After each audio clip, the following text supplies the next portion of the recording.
I never thought I'd become the guy people pity. 3 weeks ago, I would have told you my marriage was solid. Not perfect, but solid. Me and my wife Emily had been together for 8 years, married for 4. We survived crappy apartments, money problems, family drama, all of it. She used to tell me I was her safe place. Now I can't hear those words without feeling sick. The worst part is that the person involved wasn't some random coworker or stranger. It was my best friend. Jake and I had known each other since high school. He was basically family. He was at my wedding. Hell, he gave the speech. He used to joke that if Emily ever left me, he'd take my place. At the time, everyone laughed.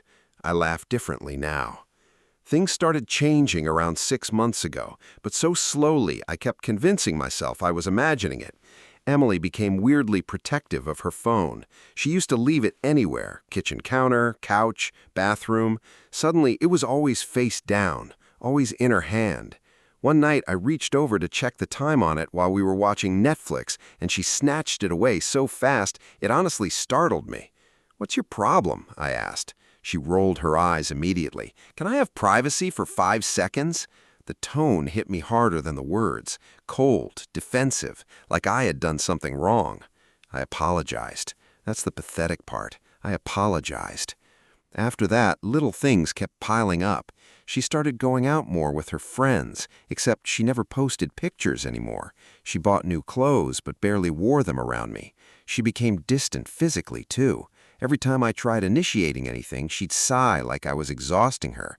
"You always want something from me," she snapped one night. That sentence stayed in my head for days. Meanwhile, Jake started acting strange too. He'd come over less often, but when he did, the energy between them felt off. Tiny moments I couldn't explain, a look that lasted a second too long, inside jokes that stopped when I walked into the room. One night we were all drinking in the backyard, and I caught Jake staring at Emily while she laughed at something on her phone. Not casually staring, I mean locked in. When he noticed me looking at him, he immediately grabbed his beer and looked away. My stomach dropped so suddenly I actually felt dizzy, but I ignored it, because what kind of psycho accuses his wife and best friend over a look, right? That's what I kept telling myself. Then came the night everything started unraveling. Emily was in the shower. Her phone buzzed on the nightstand beside me. I wasn't even planning to check it, but the screen lit up, and I saw Jake's name. Not unusual by itself. We had group chats all the time, but the preview underneath his name made my blood run cold. Delete our messages. I swear to God, my heart actually stopped for a second, and then I heard the shower turn off. I grabbed her phone before I could think rationally. My hands were shaking so badly I almost dropped it. The message was still there. "Jake, delete our messages." That was it. No context, no joke, no emoji to soften it. Just that sentence. I stared at the screen while the bathroom water stopped running completely. My brain was trying to force a logical explanation into existence, but nothing fit. Then another message came through. "Jake, he knows something." Every part of my body went cold. I heard the shower curtain slide open. I should have put the phone down immediately. Instead, I opened the conversation. Most of the chat history was gone, deleted, but not all of it. There were scattered messages left behind, like someone cleaned a crime scene in a hurry. A selfie from Emily at our gym, one from Jake at a bar I'd never been to with him. Then this: "Emily, you need to stop looking at me like that in front of him." And Jake's reply: "Can't help it." I felt physically nauseous. My ears started ringing so loudly I barely heard the bathroom door open. "What are you doing?" I looked up. Emily was standing there in a towel, frozen. For a second, neither of us moved. Then her face changed instantly. Not guilt, anger. She stormed over and ripped the phone out of my hand. "Are you seriously going through my phone right now?"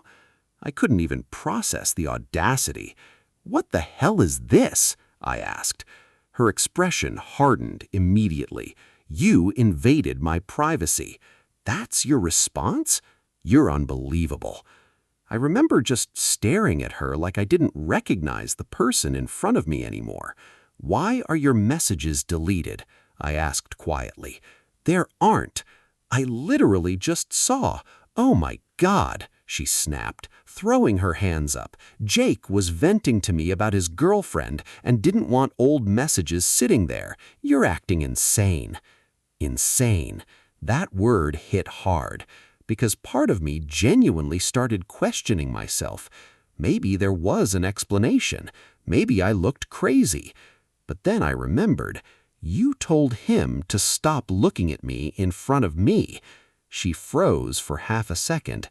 Tiny, but I caught it. Then she laughed. Actually laughed. "You're twisting everything into something disgusting."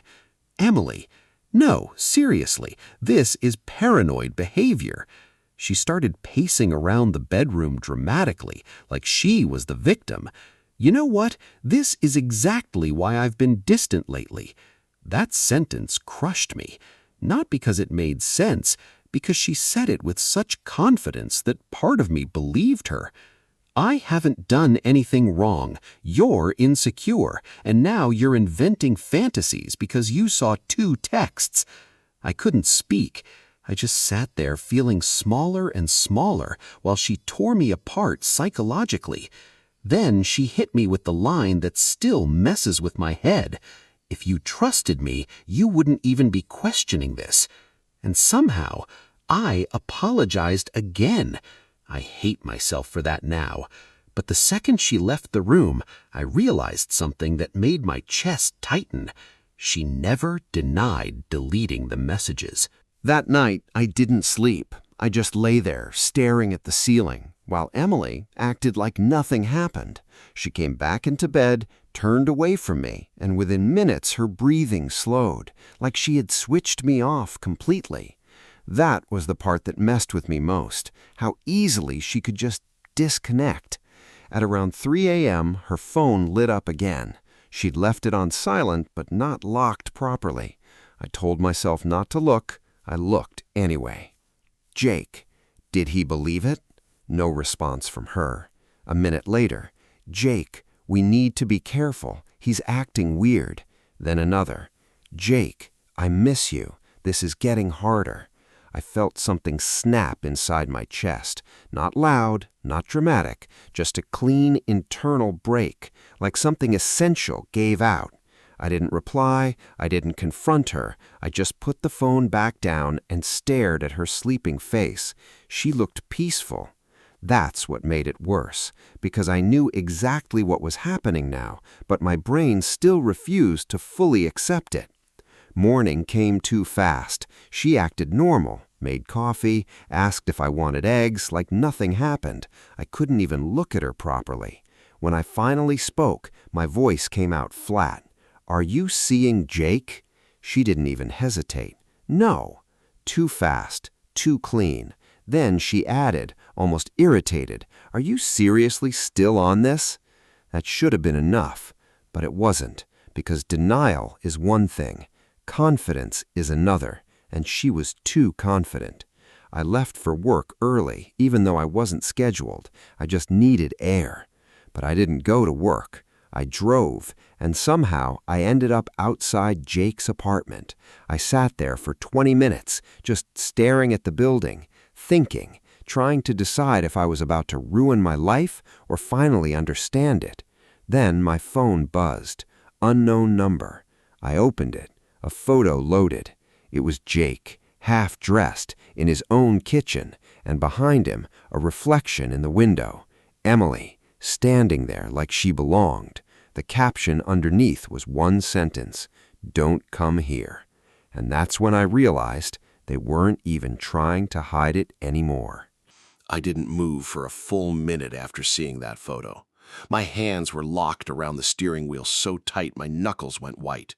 It wasn't even anger at first. It was disbelief trying to outrun reality. Then it hit all at once. Heat in my chest, pressure in my throat, that sick feeling like your body is rejecting your own life. I looked at Jake's building again, the same place I'd been joking in before, same hallway I'd walked through laughing, same guy I'd called my brother. And she was inside. I opened the car door before I could rethink it. Every step to the entrance felt unreal, like I was watching someone else do it. Upstairs, 3rd floor. I didn't knock. I just knocked once, hard, and then pushed the door when it wasn't fully closed. It opened. Music was playing low inside, dim light in the living room, and there they were. Jake turned first. His face went completely still when he saw me. Emily stood a second behind him near the kitchen counter, not shocked, not surprised, just annoyed, like I was showing up at the wrong time. "What are you doing here?" Jake asked, voice tight. I didn't even look at him first. My eyes stayed on her. "Explain the photo." Emily sighed like I was inconveniencing her life. "Oh my God, you actually came here?" That sentence, that tone, it wasn't fear, it wasn't guilt, it was irritation, like I was the problem in a situation I wasn't supposed to be part of. Jake stepped slightly in front of her. Bad move. That alone told me everything I needed. I nodded slowly. "So it's like that." Emily rolled her eyes. "You're embarrassing yourself right now." Something in me shifted at those words. Not rage yet. Clarity. Sharp, cold clarity. I looked at Jake. "Look at me and tell me nothing is going on." He hesitated. That hesitation lasted maybe 2 seconds, but it was enough. Emily jumped in immediately. "This is exactly what I meant. You're paranoid, you're showing up uninvited, accusing people, invading privacy. I went through your phone and twisted everything." Silence. Real silence this time. Even the music felt louder.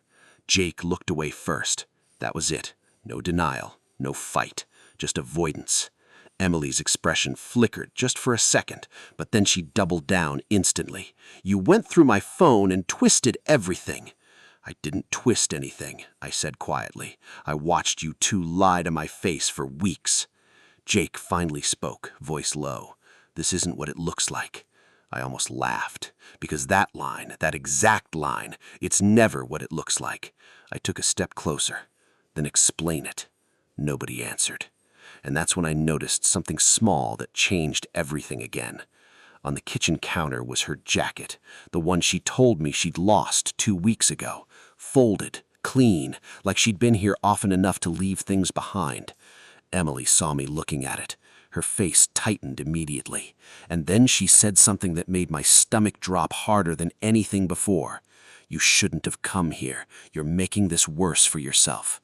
And in that moment, I realized she wasn't afraid of losing me. She was afraid of me finding out how long it had been going on. That sentence changed the entire room.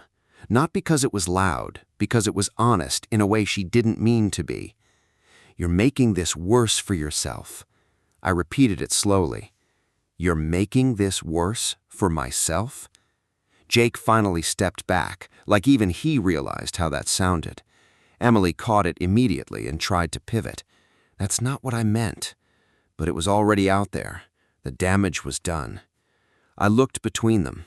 There's a moment when denial stops working, when the story someone is trying to sell you just collapses under its own weight. This was that moment. "How long?" I asked. No yelling, no emotion, just the question. Silence again. Emily crossed her arms. "Don't do this." That wasn't an answer. Jake rubbed his face like he was exhausted. "Man," he started, then stopped. I looked straight at him. "How long?" He exhaled, and then he said it. "Months." That word didn't hit like a shock. It hit like gravity. Everything in my body just dropped. Months. Not a mistake, not a moment of weakness, a pattern, a life happening behind my back while I was still sitting at home thinking I was in one. Emily immediately snapped. "That's not fair. You're making it sound worse than it is." I turned to her slowly. "Worse than what?" She hesitated, just a fraction. Then, "We didn't plan anything." Jake looked at her at that moment, quick, sharp, almost offended. That tiny reaction told me more than anything else so far. So I focused on him. "You didn't plan it?" I asked. He didn't answer. Emily stepped forward. "Stop interrogating him." That sentence, protective, immediate, automatic. Something inside me finally clicked fully into place. Not suspicion anymore, confirmation. I nodded slowly. So this wasn't just betrayal. This was alignment. Two people already operating as a unit, and I was the outsider. I felt strangely calm, too calm, like my emotions had run out and left only structure behind. "You know what's funny?" I said quietly. Neither of them responded. I kept thinking I was going crazy. "You kinda are right now." That would have hurt before. Now it just sounded distant. I looked at her properly for the first time since walking in. No crying, no remorse, no hesitation. Just annoyance that I was still standing there. That told me everything I needed about her emotional investment. I turned slightly toward Jake. "You told me you were my brother." He didn't meet my eyes. That silence lasted longer than all the previous ones combined. Emily broke it. "This isn't about you," she said flatly. And that's when something in me finally hardened completely. Because that was the truth she believed. I wasn't the center of betrayal. I was an obstacle in her story. I nodded once, slow, controlled. "All right." They both looked at me like they expected an explosion. It didn't come. I just took a step back toward the door. And as I reached the hallway, I heard Emily call out behind me, "Don't make this dramatic." I stopped, didn't turn around, and for the first time since everything started, I smiled slightly. Not because it was funny, because I finally understood something very clearly. They thought I was the one losing control, but I was the only one who still had it. And what I decided next wasn't going to be emotional. It was going to be deliberate. I drove for a long time without any real destination. Windows down, cold air hitting my face, trying to keep my thoughts from collapsing into one another. The calm I felt back at Jake's place didn't last.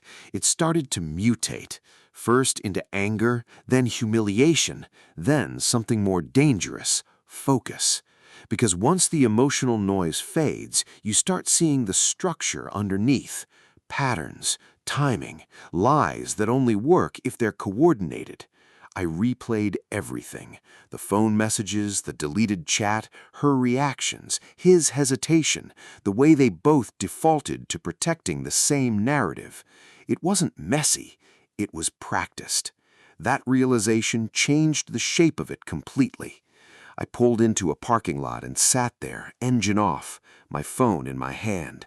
Part of me wanted to call her, demand answers, but I already knew what would happen. She'd flip it, she'd twist it, she'd make me the problem again. That wasn't a conversation, that was a trap I'd already stepped into too many times. So I didn't call. Instead, I started doing something I should have done earlier. I started documenting everything. Screenshots, messages, dates, times, every inconsistency I could remember. Not because I wanted revenge in that moment, because I finally understood something simple. Gaslighting doesn't need to convince you of a lie. It just needs to make you doubt your ability to recognize truth. By the time I got home, it was dark. Emily was already there, sitting on the couch like nothing had happened, her phone in her hand. She looked up when I walked in. "You're being dramatic again," she said immediately. No greeting, no hesitation, straight into control mode. I didn't respond. I just placed my phone on the table. She tilted her head. "What's that?" I looked at her. Evidence. A flicker crossed her face, quick, controlled, but I caught it. Then she smiled slightly. That smile wasn't warm, it was defensive. "You're really doing this?" she asked. I nodded. "Yes." She leaned back. "Okay, let's talk then." And that's when I knew she was switching strategies. Because before she denied everything, now she was going to reshape it, make it sound reasonable, make it sound mutual, make it sound like I caused it. She patted the couch beside her. "Sit." I didn't move. She sighed. "You're exhausting right now." Then she said the line that told me exactly where this was going. "You've been distant for months, too." There it was, the pivot, the shared blame narrative. I finally saw the full system, and I realized something colder than anger. She wasn't trying to explain. She was trying to win the version of reality we were about to build. I looked at her and said quietly, "No, we're not rewriting this." Her expression tightened instantly, and in that second I saw it. She realized I wasn't playing the old role anymore, and that scared her more than being caught ever did. Because now I wasn't emotional, I was precise, and I had already started preparing for the next step.